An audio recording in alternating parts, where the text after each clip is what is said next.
સમય થઈ ચૂક્યો છે ન્યૂઝ રૂમ લાઈવ થી આપની સાથે જોડાવાનો અને હું છું જગદીશ। સૌથી પહેલા સમાચાર રાજકોટથી। રાજકોટ ટીઆરપી અગ્નિકાંડ મુદ્દે મહત્વપૂર્ણ અપડેટ અને એસઆઈટી નો રિપોર્ટ, આખરી જે ફાઇનલ રિપોર્ટ છે તે રાજ્યના ગૃહમંત્રીને બેઠક બાદ સોંપી દેવામાં આવ્યું છે।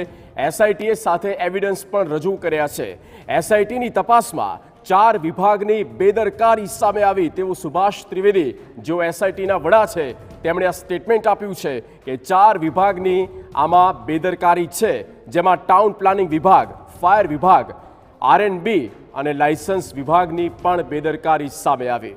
સમગ્ર ઘટનાનું એફએસએલ આર્કિટેક્ટ કરવામાં આવ્યું છે અને એસઆઈટીની તપાસ હજુ પણ ચાલુ છે। દુર્ઘટનાના પીડિતોને ન્યાય મળશે તેવું સુભાષ ત્રિવેદીએ કહ્યું અને ગૃહ રાજ્ય પ્રધાન હર્ષ સંઘવીની એસઆઈટીના સભ્યો સાથેની આ બેઠક બાદ આ નિચોડ નીકળ્યો છે। સુભાષ ત્રિવેદી સહિતના સભ્યો ગૃહ રાજ્યમંત્રીને મળ્યા બાદ રિપોર્ટ સોંપવામાં આવ્યું છે।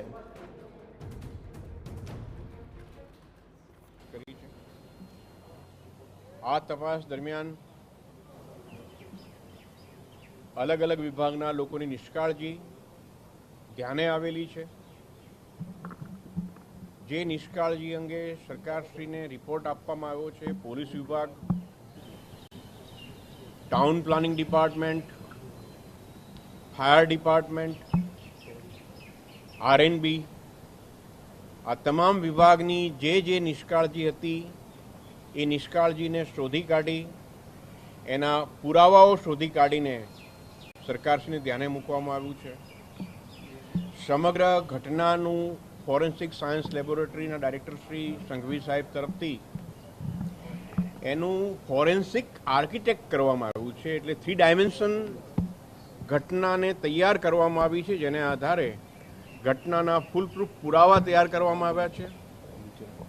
આ અંગે જવાબદાર સિચ્યુએશન, સ્થિતિ, game zone, amusement, temporary structure, પક્કા સ્ટ્રક્ચર, આ બધાની ડેફિનેશન અને કાર્યવાહી અંગે એસઓપી તૈયાર કરવામાં આવી, તૈયારી કરવા માટે સરકારશ્રી દ્વારા સૂચના આપવામાં આવી છે। પોલીસ એક્ટની 33ની કલમ, જે પ્રિમાઇસીસ લાયસન્સ અને ટિકિટ લાયસન્સમાં શું સુધારાની જરૂર છે, સુરક્ષિત વાતાવરણ કેમ થઈ શકે એના માટેની પણ તપાસ કરવામાં આવી છે।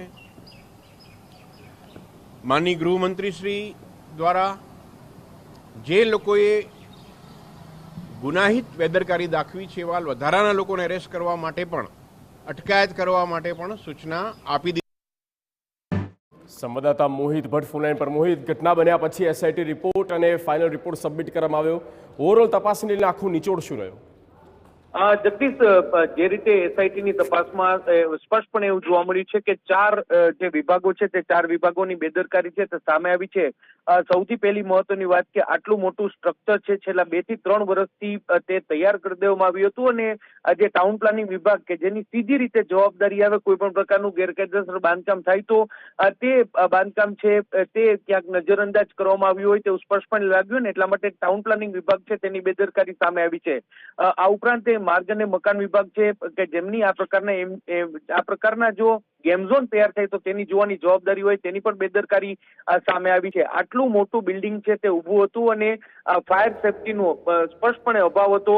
ત્યાં ફાયર જ્યારે TV9 દ્વારા જ્યારે આ ઘટના બની ત્યારબાદ ત્યાં રિપોર્ટિંગ કરવામાં આવ્યું હતું ત્યારે પણ એ મોટો ખુલાસો કર્યો હતો કે ફાયરના કેટલાક સાધનો ઉપલબ્ધ છે પરંતુ તેના કનેક્શન આપવામાં આવ્યા નથી।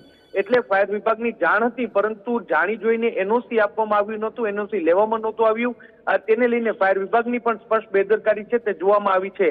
સૌથી ગંભીર બાબત એ છે ને સૌથી પહેલો રોલ એ પોલીસનો રોલ એટલા માટે આવી રહ્યું છે કારણ કે પોલીસ દ્વારા તેને ટિકિટને લઈને લાયસન્સ છે તે આપવામાં આવ્યું હતું ને તે સમયે ફાયર એનઓસી લઈ લેવાની ખાતરી આપી હતી, પરંતુ ત્યારબાદ જ્યારે પણ આ લાયસન્સ છે તે રિન્યુ કરવામાં આવ્યું હતું ત્યારે ફાયર એનઓસી છે કે કેમ તેની દરકાર છે તે પોલીસ દ્વારા લેવામાં ન આવી। એટલે અલગ અલગ વિભાગોની બેદરકારી છે તેને લઈને રિપોર્ટમાં ઉલ્લેખ છે તે કરવામાં આવ્યો છે। કાયદાકીય જોગવાઈઓની પણ મદદ લેવામાં આવી છે કારણ કે બાંધકામના કયા પ્રકારના નિયમ હોય છે, ફાયર એનઓસીના કયા પ્રકારના નિયમ હોય છે, આ નિયમોને ટાંકી અને તેમાં જે અધિકારીઓની બેદરકારી છે તેમની સામે હવે કાર્યવાહીનો આદેશ છે તે કરવામાં આવ્યો છે.